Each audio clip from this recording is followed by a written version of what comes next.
Welcome everybody to our final leadership lunch workshop. It has been a wonderful series this semester. This is our 8th workshop in our leadership lunch series, and we're excited to focus today's session on mentoring, mental health, and building bridges, and focusing specifically on mentoring communities of color. I'm excited to introduce our presenter for today, Shylana Roman, who comes to us from an organization called Mentor.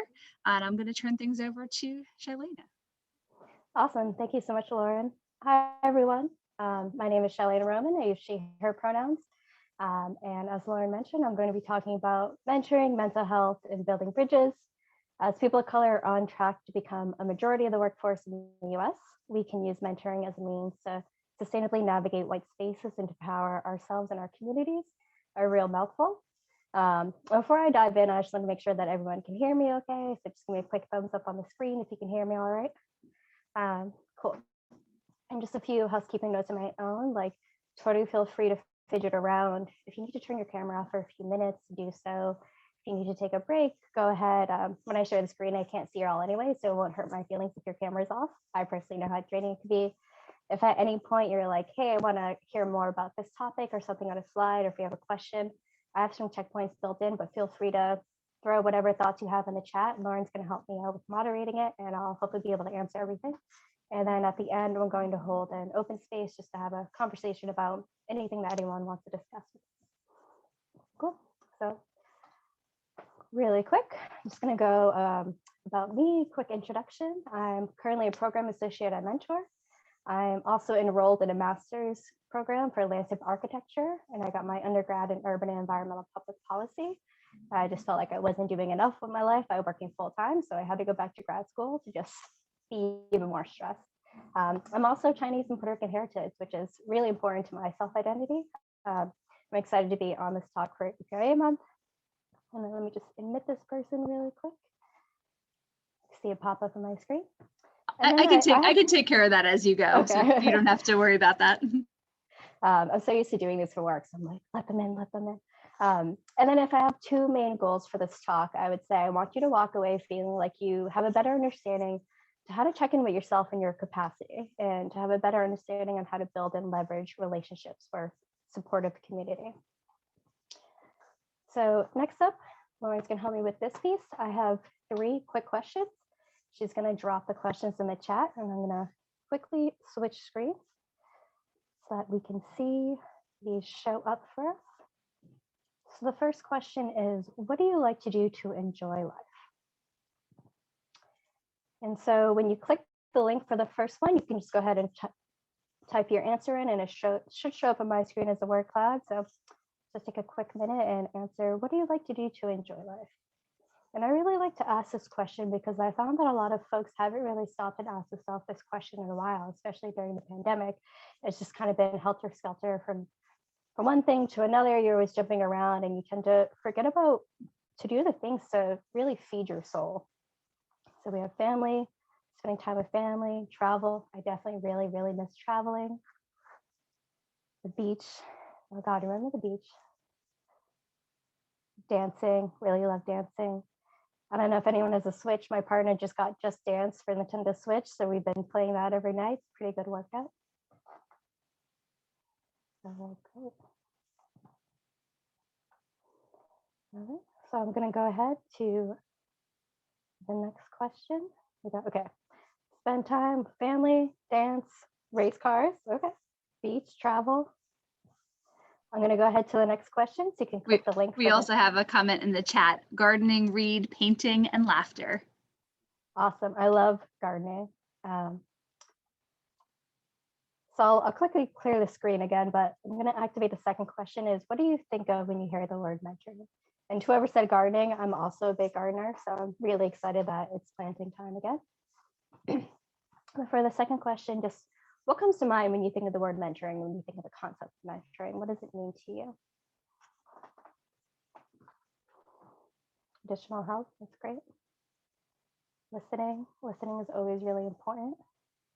Helping others succeed, guiding, love that. We got guidance twice.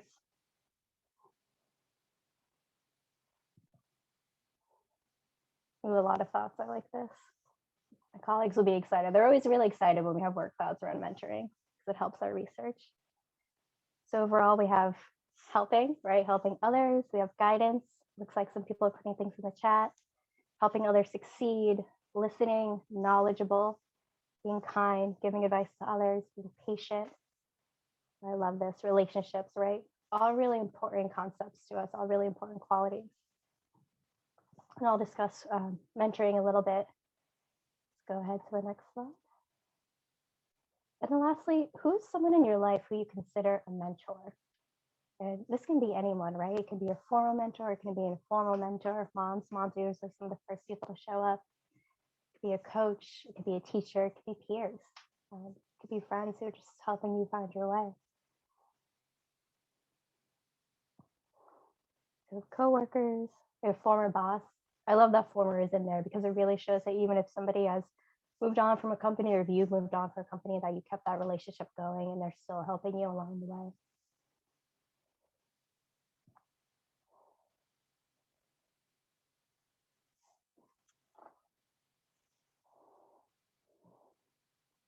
I see mom is coming in really heavy, which is great. And it makes a lot of sense.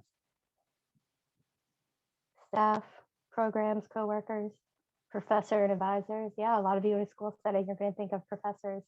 I think of my own professor who's the head of landscape architecture department and how helpful she's been in just navigating this. We also have in the chat friends, wife, minister. Minister is a good one. Grandparents. Your partners, definitely. Anyone who you can really turn to and you feel like you have a solid quality relationship. Okay. I think that's all the questions that I have for this. And it's a really great start. So I'll get back to my PowerPoint. Switch the display. Cool. All right. So next I'm going to talk about what is mentoring. So what can mentoring look like? As y'all have already pointed out, it's a quality relationship, right? It's somebody who's listening, who's validating, who's supportive of you. It could be formal or structured, or it could be informal. So some structured examples could be, an after school program. It could be something that's community based and meets twice a week. Big Brothers Big Sisters is a program like that where you have scheduled visits. It could be really informal. It could be your coach. It could be an uncle or an aunt. It could be a peer, somebody who you just feel like you can turn to. There's a few different types as well. It could be a group setting. It could be peer mentoring. It could be one-on-one. Peer mentorings are some of my favorite mentoring opportunities. And I love when it's a school program and you have like sixth graders mentoring fourth graders. And I did something like that at my school. And it was something as simple as helping her learn to read a little bit better, but it just really developed our relationship. And she felt like she could turn to me at the end of the year when she was having some struggles at school. And I really loved that. She felt like she could turn to me. I also wanted to talk about the mentoring mindset. The mentoring mindset is really, really important as a concept.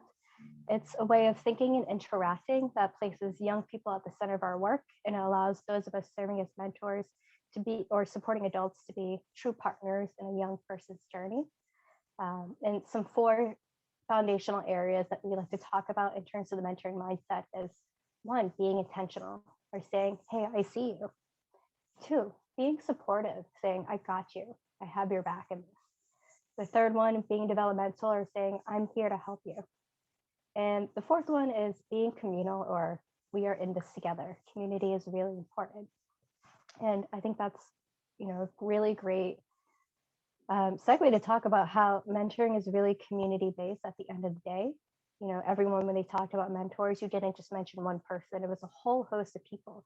It really shows that web of community and support that you're trying to build around you and that you're trying to build for others. Some quick benefits of mentoring are increased opportunity. We know that opportunity is not exactly equitable in this country, and we want to make sure that everyone is able to get those opportunity moments. You also have a supportive mentor, right? That I got you. That's that adult in your life or peer in your life is saying that they're there for you. You also have social and career development and stronger cultural understanding. And make no mistake, this is benefits for both the mentor and the mentee. And those are things you're always going to walk around with for the rest of your life. The last 3 I put out because they're very important to me, but connection. Connection is so important both to young people and older people, and connection is what keeps us going as humanity.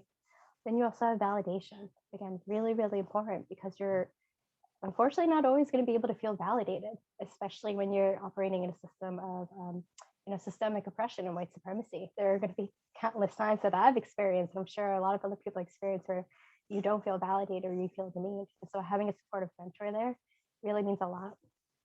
And the last one is advocacy. I don't think people really think of advocacy a lot when they think of mentoring, but it goes both ways, where you are teaching someone to advocate for themselves. And then we also are running programs where we're teaching youth to learn how to advocate for themselves in terms of the government. And one of my favorite programs that we did is called the YAM, Youth Advocating Mentors. I just loved yelling YAM around the office all the time when we talked about it. But we got a group of, I think it was about 15 youths across the country to go to Congress and talk about, things that they were really passionate about in their communities. And they were able to learn how to advocate for those causes. So what does mentoring look like to me? A lot of it lately, which makes sense because I'm a little bit older now, is guidance for career development, right? Just advice on how to build my skills.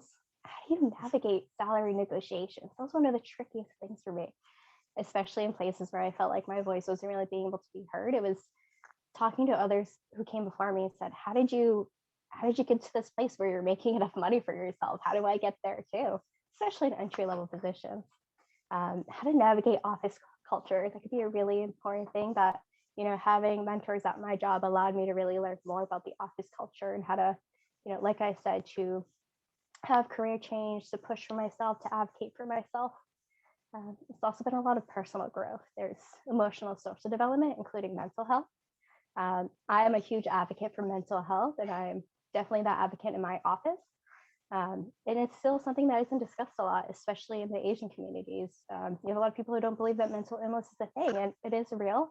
I myself have depression and anxiety, and that's something that's always going to live with me, but you have to really discuss it in order to be able to overcome it. And then even on this slide deck, I got feedback on it. My practice buddy, Dudney, he met with me last night, a colleague at 6 p.m. I was like, I hate public speaking, Dudney. Can you please help me go over this and just make sure the flow is good? So, having those peers on the side who can help you just grow as a person is really fantastic.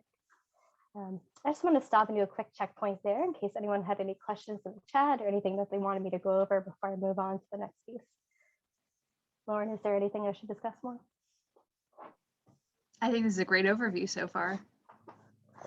Great. Okay, next up, I'm going to be talking about emerging BIPOC leaders and current challenges in the nonprofit sector. So some really exciting statistics. BIPOCs will become the majority of the American working class by 2032. For folks who are 18 and younger, the BIPOCs are actually the majority of the demographics now. I think my age range, which is about 22 to 30, we will become the majority by 2030 or 2037. And what this means is that there are now more than ever more BIPOCs in the working force and more BIPOCs in the nonprofit world. And this means both that, you have more people who are able to advocate for themselves in our communities. And it also means that there are more EDs of color for the first time leading nonprofits. This is a really big shift. The nonprofit world has been heavily white dominated for a long time. And so you're really seeing these shifts starting to happen. However, it's also come up with some new challenges for these EDs. There's a lack of trust with funders, especially for multi-year grants. And I've talked to some EDs of color before who told me how they just started off as an ED of color. They took over for a white ED, and that white ED was able to secure multi-year grants. But now that there's an ED of color in their place, maybe they lost that funding completely, or maybe they got 1 year funding because there's this hesitancy and this lack of trust with EDs of color, which is extremely disappointing because these are people who are able to really advocate for the communities because they look like these communities and they grew up in those communities. Oftentimes you have local networks, especially funding networks, can be majority white, especially more rural areas where you're trying to tap into a local network and make those connections, and you're feeling like the door might be closing your face a little bit because of it. And then just microaggressions in general. I was speaking to one of my current mentors who was a chief program officer, and she was explaining how she was the only one of color on the senior leadership team. And because of that, she often felt like her voice wasn't being heard, or she was being dismissed a lot of her ideas, or when she pointed out how, we're being pushed to capacity, and how they're doing things that are really causing a lot of issues with their staff of color, how she was dismissed for a while until we're able to bring on more people of color to really back her up. With that, I wanted to talk about shifts in the landscape currently. BIPOCs are now in position to give money away in the philanthropic world to provide funding, which is really amazing. For the first time, you have people who are representing these communities and can give money back to those communities. As I said before, we have more EDs of color leading nonprofits, just means our numbers are growing. We're able to build that solidarity together. We're able to reach out to each other and say, hey, I have these resources, or hey, I have these networks, let's connect and make them stronger and make each other stronger. It's also causing a lot of orgs now to look critically at themselves and their role in upholding white supremacy. My own organization, Mentor, is going through this right now, and it's, I can't even imagine what it would be like to be an organization that's not having this conversation. So I feel really grateful that my org is really taking a lens to look at themselves. So I just wanted to do a quick checkpoint on anything that I just brought up. I mentioned white supremacy, I mentioned systemic oppression. I wanted to make sure people know what those terms were. If there are any questions before I move forward? Shylana, can you talk a little bit about what your organization does? Totally. So Mentor, the National Mentoring Partnership, what we do is it's a lot of things. We help everyone who provides direct service to mentoring, but we're really advancing the mentoring movement as a whole. And so that means research, it means advocating in terms of policies for the federal government. That means, making sure that we are recruiting mentors across the board who are representing the communities who, have a large number of mentees on a waiting list. We are making sure that programs are getting the funding that they need. We have an extensive affiliate network. We have about 24 affiliates right now across the country, just kind of providing the same things like resources and trainings, making sure that, when you sign up to become a mentor for the first time, a lot of folks doesn't know what that means. And so it's really breaking down the barriers around mentoring as a concept and really explaining what it means to folks and explaining that quality relationship and how to be an effective mentor. We want cultural competency. We don't want anyone just kind of like shoved into a new setting and say, hey, go be a mentor. And the person's like, I don't even know what that means. So really just breaking down the barriers around that. I think one of the most important things is for the advocacy part, where, I think one of the biggest things that my org was able to do was get the federal government to sign off on a background check bill. The previous administration didn't really enact anything on it, but it's a good thing that I got passed, which just allowed free background checks for all youth mentoring programs across the country. And that was a big barrier before. A lot of programs were like, we want to do background checks, but we don't have the money to do it. This way the government will be able to pay for it and everyone can have a safer environment.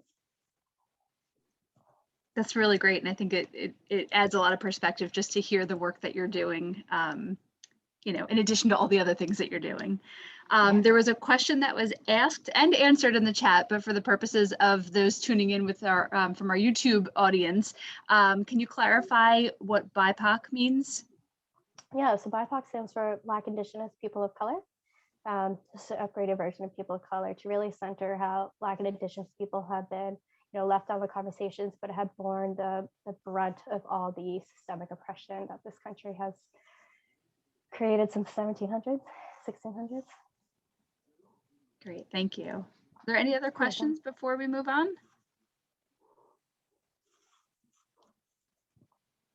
Right, I think we're good.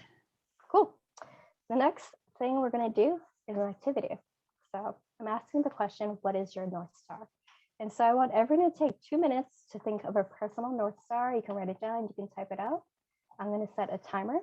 But I just want you to take 2 minutes to think of a personal North Star. And a North Star is your personal guide or mantra. And just describe it in 6 words. And at the end of 2 minutes, we'll do a share out. If you want to say it vocally, go ahead. If you want to put it in the chat, go ahead and put it in the chat and I'll share my own. So I'm going to set a timer for 2 minutes. And yeah, just everyone take this time to write down what you think your North Star is for 2 minutes. Do we have any willing participants who want to do a share out of what their North Star is? We had a few comments in the chat. Always strive for serenity, courage, and wisdom. And then another comment, not to sound cliche, but it does articulate how I try to wake up every day. In a world where you can be anything, be kind. And then there's a few more. Joy, peace, struggles, memories, loving, bright lights. Make a difference to others every day. Humility and empathy at my own discretion. I really like those. Those are great. Help people be their best self. Lauren, do you have one you want to share? Just always do your best. Just put you on the spot. Sorry about that. That's okay. That's not 6 words, Lauren. I know it's not. I was busy pausing and keeping my eye on the time for the recording. It's okay. It can be Chat. moved. I'll think of some other words to add in as fillers. I can read these now. Live, laugh, listen, serve, fight, believe. Very nice. And then I'll share my own that I did really quickly. It's equitable and restorative design for disenfranchised communities. Okay. No one else has any that they want to share. We'll move right along. Let me make y'all smaller so I can go to the next slide. All right. So we have our North Stars, and our North Stars are really important to hold on to. It might shift from time to time, but your North Star is really going to be that guiding force as you enter the workforce and really learn, what are these cultures like and how they start to affect you. So next up, I'm going to talk about the nonprofit world of mental health, how white supremacy and systemic oppression affects us in the workplace. So I want to talk a bit about burnout and restorative self-care. Burnout is real. I think maybe the tides are shifting a little bit with the younger demographics in the workforce, but talking to older folks and some peers, people really are really hesitant to discuss their mental health or to even admit that they're having a bad day. It can be really mentally and spiritually challenging to work in a majority white space. That's what I'm currently in. And for those who don't know, I'm in Boston. I grew up in Boston, but I actually, Boston, I'm in Boston right now in Roxbury. But I grew up in Chelsea, and I mentioned that I'm half Puerto Rican. Chelsea is primarily Puerto Rican and Central American. Chelsea. And one of the biggest shifts for me was adjusting to majority white space. I went to a majority white school for the first time in 7th grade, and I was shook. I had no idea that the world operated like that, and it's a really big culture shock. And it really affected my mental health at the age of 12, and I had no idea that it was affecting me, and my family also had no idea it was affecting me. But you also can have the same challenges at work or at home or anywhere where you're operating. And so there are times when I talk to my coworkers and I'm like, I'm in the office. I'm like, how are you doing? Oh, I'm fine. Smile. I take them out for lunch. How are you actually doing? Everything's on fire. Everything is on fire. I'm on fire. I don't know what to do about it. I'm like, okay, we should discuss this at work, right? We're humans. We need to talk about how we're more than a resource. We have limited capacities. And capacity is something that changes every day. Your best one day might be finishing your projects ahead of time, and that's great. Your best the next day might be doing the bare minimum, and that is okay. That is just how the world operates, and that's how we try to simply exist. So as I mentioned, it could be really spiritually challenging to work in a majority white space. Something I put is when diversity trainings go wrong, which maybe I'm dating myself now, but I think of the Dave Chappelle sketch, when keeping it real goes wrong. And there are times when we've had diversity trainings at Mentor where it felt like my coworkers who were right didn't really understand until I or another person of color shared a story of trauma. Or I felt like some of the trainings are really geared up to just demonstrate how painful our existence is. And that's really traumatizing to us as a group. I don't want to have to pimp up my trauma to make you understand how it is for me, or that I'm a human being and my feelings are being hurt. And so that can really adversely affect your mental health. When I first started at Mentor, I was maybe one of 6 people of color at the time. Now we've greatly increased those numbers, which is great. But it meant that at this organization, at previous organizations, it's being the person for all the feedback, for all the matters related to a specific group of color, right? That gets really draining. I don't speak for this person. Yes, Boston did elect a new mayor. I'm excited for Kim Janey's happening right now. We have a mayoral race. We have a lot of women of color running for mayor for the first time, which is amazing. Really excited about that. And so when you're in that space and you feel like people are constantly turning to you, and you're having something like the George Floyd protest happen and the murder of George Floyd, and your coworkers are turning to you and they're like, "What do you think about this? What do we say about this?" That's really draining for you. I don't have all the answers, and sometimes I want to turn everything off and turn away from what's going on and take a mental break from it.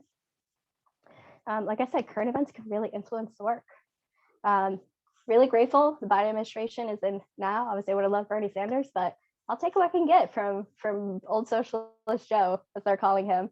But when we had the previous administration in charge, it was a very different funding operation.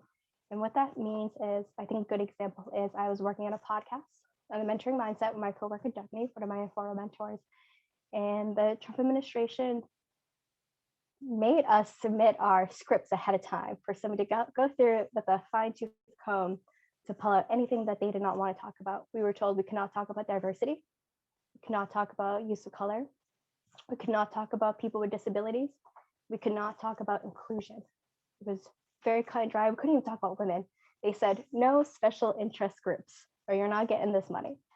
That was a really big shock because obviously a lot of our work is geared towards these special interest groups. And so it was censorship happening at work. And it was very clear that the administration was trying to uphold the white supremacy culture.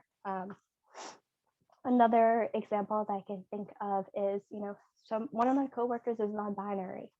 And so when they're working for the federal government at the time, and the government refused to even recognize that as a gender option, they really tried to make the language inclusive, and they were told that they cannot do that. They were told that those people can't exist. So you can imagine how devastating and how harmful it can be to work for an entity that is denying your very existence, right? And so that's builds burnout when an organization is not both like standing up or advocating for those employees, or when they're not creating spaces for that employee to feel validated. That's going to create a lot of burnout. And what are the effects of burnout? You have a high staff turnover rate, especially a high BIPOC staff turnover rate. Your mental health declines is going to really affect you. But you know what? Self-care is an act of resistance. Your joy is an act of resistance, and I always want to make sure people can remember that. Some really important self-care acts are setting boundaries at work, self-advocacy. That's really, really hard for people, especially for young people just entering the workforce. I've noticed it's really hard for them to set boundaries. That was one of my really important tasks I felt as a mentor when I was helping some of the younger staff was, hey, put time on your calendar for you to work. It is okay to say that you are capped and you're at full capacity and that you can't take on that extra workload right now. And I know it's going to be really hard at first, but practice makes better. I especially know that in some, Asian communities that we are taught not to speak up for ourselves, that you're just going to be quiet, you're going to go under the radar, you're just going to get the job done. But for whatever reason, it is really hard for me to keep my mouth shut when I see injustice happening. So it's just something that compels me with this inside to speak up and say, hey, this is wrong. And like I said, practice makes better. Another act of self-care is take a mental health day when it's needed, if possible. If you have, sick days or pay time off and you're like, you know what, I'm not really feeling it today, for whatever reason, I'm mentally not here today, and you feel burnt out, take that day off for yourself. Do something that brings you joy, right? Do something that feeds your soul. I highly recommend therapy. I know some people might be a little iffy on it. That's okay. I personally am a big advocate for therapy. Again, I know in Asian communities, mental health and mental illness isn't something that we really discuss a lot. And so that was something that I really found and currently find is really, really useful for me. It's just somebody, again, who's validating, who's supportive, and who's helping you guide yourself as you work these emotions. I was attending one of our summits. We had a speaker talking about mental health, and they mentioned that on average, they found that it takes somebody about 7 or 8 years to find a mental health provider for them from the onset, when they first acknowledge that they do need mental health. And some of that is, a huge lack of barriers and support for mental health in this country overall, but also just the reality of my friends and I joke about this all the time because they're therapists. When you first look for a therapist, it's kind of like dating, right? You're like, does this work for you? Does this work for me? I'm going to be bouncing around. it's okay to say, you know what, this therapist isn't really working out for me. I don't like the style. I asked them to change. They could have changed. I'm going to find a new one. That's totally okay. Another thing is do the things that bring you joy. What feeds your soul overall, right? Is it taking a walk in nature? For me, it's gardening. For some people, it's going out with others. Just, stop and think about what are the acts that you can do every day that really bring you back to yourself and that feels restorative. Daily light check-ins, where you take 10 minutes to do a journal, and you unplug from everything and go outside and simply exist for a few minutes. Those are really important for folks. And once you build it in as a daily habit, you'll find that it really rejuvenates you. And again, it doesn't have to be a solo activity. You can talk to somebody who's going to validate you and support you, like a friend or a therapist. I also want to remind folks that your friends are not trained therapists, and sometimes it's bad to put all your baggage on them. And this can also be a mentor, right? This is somebody who's there for you, and community is invaluable. All right, quick checkpoint. Does anyone have any questions or thoughts before I move on? Maybe you want to wiggle around a little bit, that's fine. I'm understanding this for the first time, so it's a new experience for me. There's a comment in the chat. Mental health is a no in some Black families too. Yeah, I was talking to a coworker today about that. He's Haitian, and we were talking about how in immigrant communities, there's this big, discussion, anti-discussion against mental health. When we joke around, it's like, I worked so hard to get here. I didn't have time to talk about mental health. And we're like, I know, but I have the time now because you got me here. Let's talk about it. It can be really difficult, right? But I found that being the example is really helpful for others to say, like, hey, I go to a therapist, and just really normalize it and show how much better it is.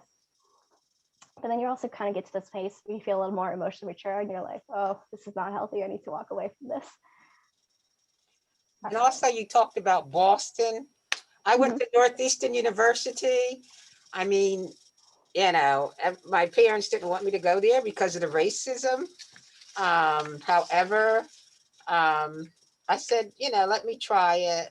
I'm from a small town in Southern Jersey. We know everyone. So I was talking to people every morning, saying, good morning, how are you? And they looked at me like I was crazy, but that's what. Yeah, that's But the only incident I had in Boston was I was on the trolley system going back to school from being downtown, Filene's Basement. If anyone ever heard of Filene's Basement. Oh, Filene's Basement. That's not there anymore. I know. So that's right aging me.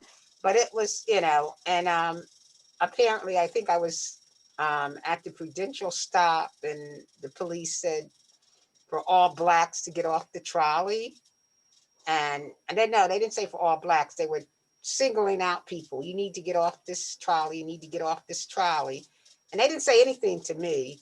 So I said, I guess that means me too. They said yes. And I said, why? They said, because there's a bunch of skinheads, and if they attack you, there's nothing I can do. So when you said self-care, I said yes, but I never told anyone that except, my roommates and my dorm mother or whatever, because I didn't want my parents to fear for my safety or whatever. So, but when it triggered something in me when you said Boston and white supremacists and all of that. So it's, like it just happened today. I can remember, that experience. Yeah, I'm sorry that happened to you. And again, right, you can see how harmful it is, and the fact that the police were like, you might be attacked, so we're going to make everyone get off, instead of actually looking at the problem, which are these skinheads, and forcing them off the train. I think that really shows how this country operates in a nutshell with issues, especially racial issues. It's, we're going to make you all duck your head instead of really looking at the problem, acknowledging that the problem exists. Especially in a place like Boston, it is extremely segregated still to this day. A lot of people don't know that. A lot of people make jokes. They're like, there are people of color in Boston. I'm like, yeah, there are. They just tend to hide us away in neighborhoods, right? It really depends on where you are. And that's something that is slowly changing, but is also not slowly changing at the same time. And that's why I'm excited for a new woman of color to be the mayor of Boston. That's probably one of the biggest advancements we've seen. And then we have Representative Ayanna Pressley, who's just doing fantastic work. I love her. But in terms of the not saying hi, I actually lived in LA for 7 years after college, and Everyone there's so friendly, chipper because you have to be, right? I came back and I was walking my cousin down the street. I was smiling at people. I was saying, hi, how you doing? She was like, what are you doing? You need to stop making eye contact because you're making people uncomfortable. I was like, oh my God, I forgot everyone was like this here. So I think that's also just like the Boston, New England mindset, but because everyone's moving around now, I can see it's slowly changing. And I think one of the biggest things that people don't think about when they think of Boston is we have a very high immigrant community, very high immigrant population because of our medical industries and because of our higher education. So you're always having more people of color coming in and out of the city, and people don't think about it as much when they think of Boston. But we're here, we're growing in our numbers. We're seeing these shifts happen now, right? Yes. Thank you. Yeah, no problem. Which is helpful as a segue. Nonprofits own self-reflection or white supremacy. This is a new frontier for folks, especially in the nonprofit realm. So for the first time, you're having organizations ask themselves, in what ways are they taking a critical lens to their own role in upholding white supremacy, right? What does that look like? And so one example I can think of at Mentor is when we first started, I pointed out, hey, you're using a lot of deficit-based language. I don't like that. Why are we using that? Why are we constantly pimping out stories of trauma for these kids instead of talking about the success that they have? And that's something where I think we've all heard, that story before. This kid graduated college, they're first in their family to do this. They had this awful background story, and we were only able to get this because of so and so. And it really takes away from the fact that that kid worked so hard to get to where they are, and it only positions them as being as this person who was in this traumatic experience or this awful community, and they had to be plucked out and saved. That's not how it is. And so I think that's a really clear example of how orgs can really look at their language moving forward and really work on changing it. Somebody posted something in the chat. Okay, that's from Lauren. And so something else I want to discuss is example of ways orgs are starting to increase their diversity and equity in the workplace. So there's something called IDEA teams. IDEA stands for Inclusion, Diversity, Equity, and Action. My org has one right now. I'm on it. It's a 2-year commitment. And so we're looking at practices that the organization does to try to really increase our diversity and inclusion. That means looking at accessibility across the org, right? We want to make sure people with disabilities are able to work for us and use our resources. We're looking at our anti-racism trainings. We're launching a lunch and learn series for anti-racism webinars coming up. And like I said, moving away from deficit-based language, moving away from those stories of trauma. And we've even hired external DEI consultants to work with us and to talk with not only our national office, but across all of our affiliates and say, hey, what's going on with DEI at Mentor? Do you feel like they're doing a good job? Where are areas where they can really improve? And we've also started working with Positively Partners, an external hiring group, to find more candidates of color to really increase those equitable opportunities. So there's a few steps that they are taking. Quick water break.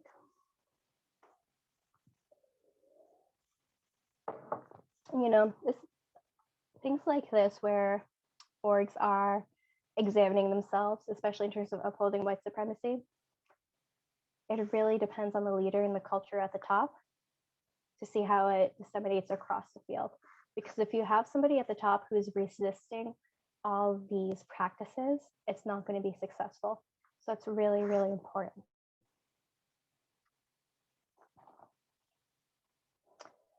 Next up, I want to talk about building bridges for empowerment. How can we empower each other and how can we empower ourselves? So obviously I'm going to talk about mentoring, which mentoring in my mind is not synonymous with healthy relationships and paying it forward. How do we continue to build each other up in our communities?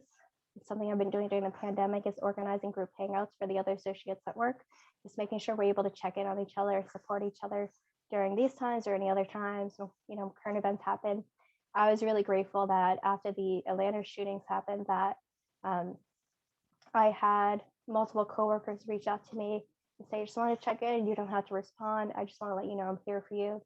I had another coworker Venmo me $25. She was like, hey, lunch is on me today. I'm thinking of you. Just those really small instances where you have somebody checking on you is really great, and it shows that you have this community, you have this web of support, which is strengthening over time. Some other examples I just want to give of how a mentor has impacted my life. And I want to point out that I can name these people because they've stood out to me. So I have Liz, Charlene, Adrian, and Denny just in the past year alone. These are all coworkers who've helped me with career development. Liz was somebody who was like, hey, this is how the salary negotiation is played, right? This is how you go in, you ask for the money. This is how they're going to come back and tell you no. So you got to come back with this. That was invaluable to me as somebody who I'm not really good at advocating for myself when it comes to money. Money is a big taboo in my family to discuss. So I had somebody there who was prepping me for those conversations. Charlene was fantastic. She was like, you want to get promoted? I'm going to have you work on these projects so that you can say you have the experience and skills now in order to be promoted. And then, Adrian, she's somebody who has just been really great in checking in on my life and, pushing for affinity groups and helping me understand how idea team works. Danny, like I mentioned, helped me with the slide deck. Past 5 years, I have some people who helped me with career changes. And then Josh, the past 10 and 20 years of my life, older than I look, has been monumental. He was somebody who helped me get into the prep school that I went to that I mentioned earlier. I had that culture shock, but looking back, not only in the past year, but over the course of my life, I can easily identify these mentors who have helped me pave the way forward for my own success. So I think it's good to take time to review and think about who in your life has also paved it forward for you. And also, it's just a really exciting time. Now is a pivotal time where, for the first time, we have BIPOC millennials and Gen Z have the numbers. We're growing in power, we're growing in agency, and it's really important. We can build each other up and we can empower communities in this process together. And Charlene is our senior director of workforce development. I always ask her, like, hey, Charlene, for the first time, we have these numbers. Like, what are we going to do with this agency? She's like, I don't know. We have to figure it out on our own, right? We have to figure it out.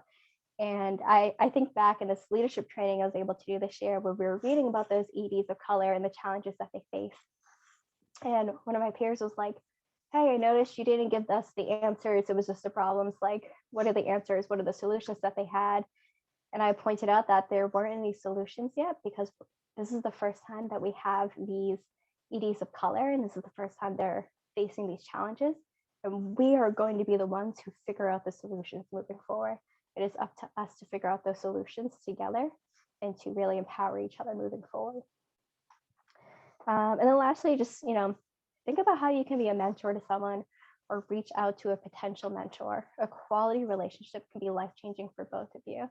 It works both ways where you're learning and understanding from each other and you're pushing each other to grow. So I wanted to discuss some standout organizations and examples of these empowering communities, these nonprofits that are just really getting the work done. Resist. I love Resist. These are 2 Boston-based orgs, but Resist, I highly recommend everyone to look up because they are just kicking butt. They're a foundation that supports the people's movements for justice and liberation. They redistribute resources back to frontline communities at the forefront of change, while also amplifying their stories of building a better world. And one of the reasons why I love Resist is because they have complete staff salary transparency. You can look them up on Google right now and go to their staff page, and you will see the numbers that everyone makes. That is extremely rare. Most organizations will not have that. A lot of organizations will say you can't even talk to each other about your salaries, which, by the way, is illegal. By law, you are able to discuss your salaries with whomever you work with. That is the law. So if somebody tells you that it is not okay for you to do that, you should really think about leaving that organization because it's toxic. So they have complete staff salary.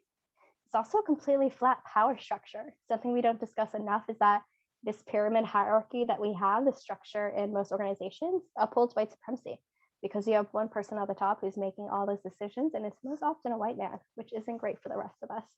So they have a completely flat power structure, and they're all co-directors. That's the first time I've ever seen that. Everyone has a voice, everyone has agency. That's amazing. And then I wanted to talk about this quote from Kendra Hicks. She came to talk to us in our group about the philanthropic work that they're doing. Thank you, Lauren, for dropping that link in the chat. Kendra Hicks is also actually running for City Council for Boston, so I'm excited to vote for her. We were asking her, how does it feel to be a woman of color in a philanthropic track right now. Like that's such a change of pace, from being direct service. And she said for her, she sees it as using philanthropy to return the money that disenfranchised communities has stolen from them back to them. This is the money that they should have had in the first place. So her favorite thing to do is to go back and give it back to them. And I love that. Another standout organization is the Institute for Nonprofit Practice. They have leadership courses for all career levels, and they specifically focus on BIPAC workers. I was able to go through their Community Fellows program, which is completely free this year, and it was amazing.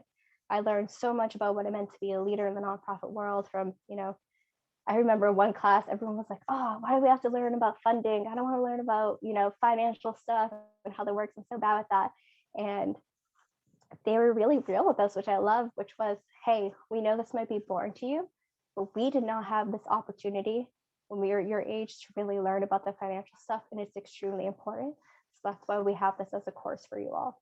It's not so that you're bored, it's so that you will have an equal footing as everyone else. It's also led by a really, keep wanting to say kick butt, keep wanting to say a swear word, but led by a really kick butt woman of color, Shylana, who is a president and CEO. One of my favorite stories that I think she shared was she went to help out with a program in Chicago. She was working with somebody there. They did their presentations, they talked to everyone, and the woman she was working with kept saying like, oh, I'm just waiting for the president and CEO to show up. I'm just waiting for the person in charge to show up. She turned to Yolanda. She was like, who are you anyway? And Yolanda was like, who am I? I'm the president and CEO. That's who I am. And she was able to say that. And, they didn't expect to see a woman of color in charge like that. I love that story. They also do a great job sponsoring research specifically for BIPOC that might not have been funded otherwise. It's a really important avenue that they go through.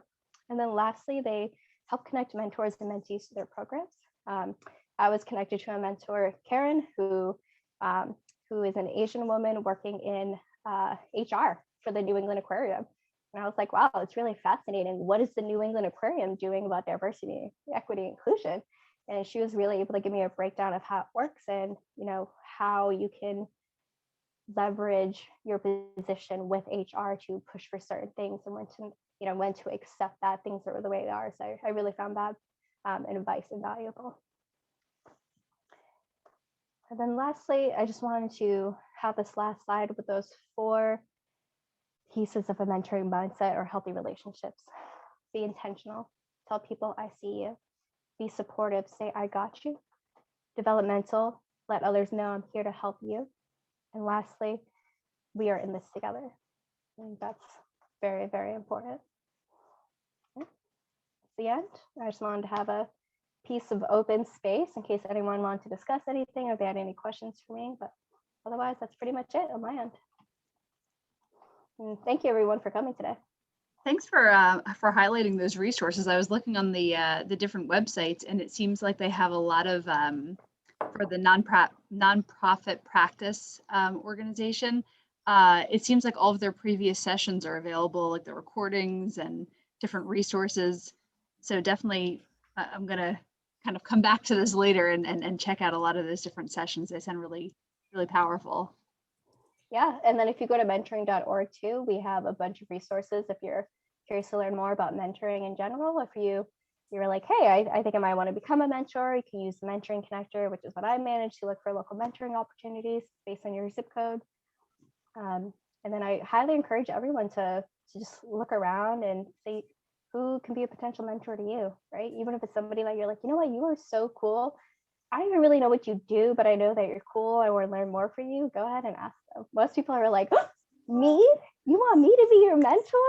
Okay, but really set up that structure, right? Tell them like, maybe it'd be nice if we talk once a month or something like that. Like you have the power to really set that structure for yourself.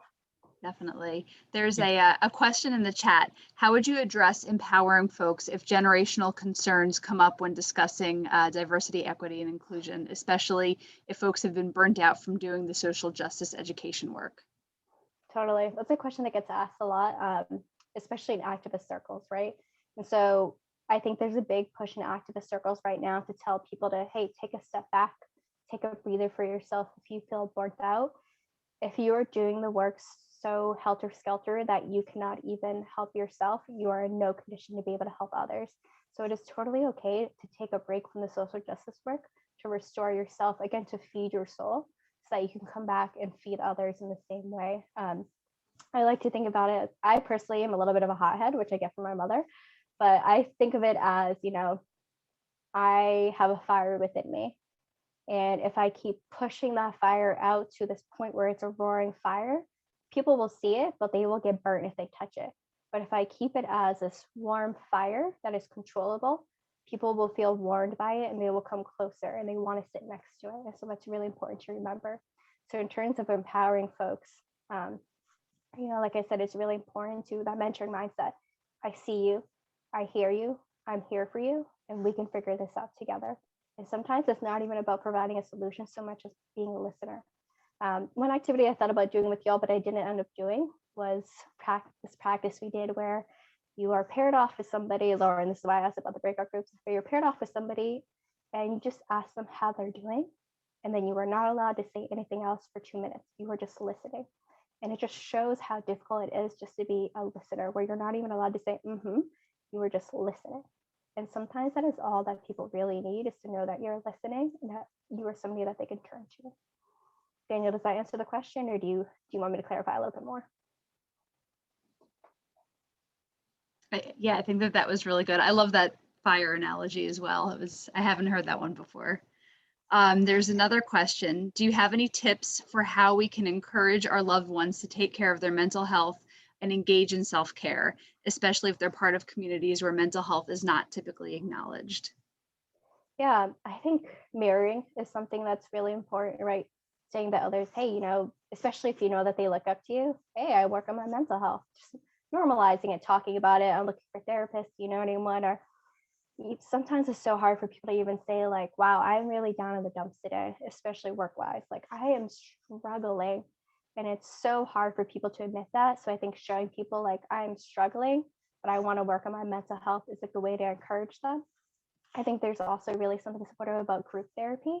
Something that I was trying to start here before the pandemic was having a BIPOC support group, right? Just having a chance for people to come together and exist in a space to be with each other. And just to say, like, hey, there are things going on, I want to discuss it. Sometimes we just want to hang out with each other, and that's enough for restoration. I think an easier thing, this is a trick that I like to do personally with folks that I've been employing since high school when I need them to get to open up, to say, let's go for a walk. Just take them out for a walk, especially in nature. And I think oftentimes you'll find that when you're out walking, it's also known as walking meditation, it's a lot easier to get those things off your chest, to just say them out in the world. I think also oftentimes it's really difficult for people to acknowledge things openly because it makes it more of a reality for them. So creating that space where they feel like whatever they say is going to be supported and heard is really important. Yep, listening is a great skill. How do you start a nonprofit, Diane? I can send you some resources for that, or you can look at mentoring.org for how do you start a nonprofit. Thank you. I love my name too. It doesn't mean anything. My mom made it up.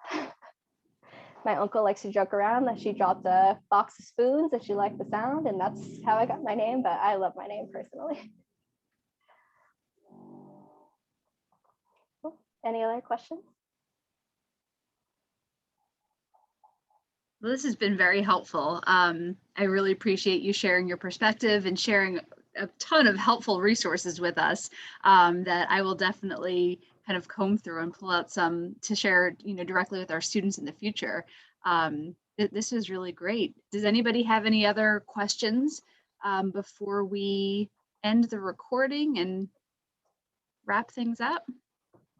I just put in the chat, my name, Shylana Roman. Look me up on LinkedIn if you want. I'm really bad at checking it, but I will respond. And if you have any questions in the future, go ahead and ask me on LinkedIn, and I'll put my email too, sroman@mentoring.org. And I'm happy to share any resources. If anyone has any questions, go ahead and ask them. Thank you everyone for coming today. I appreciate it. Excellent. Thank you so much.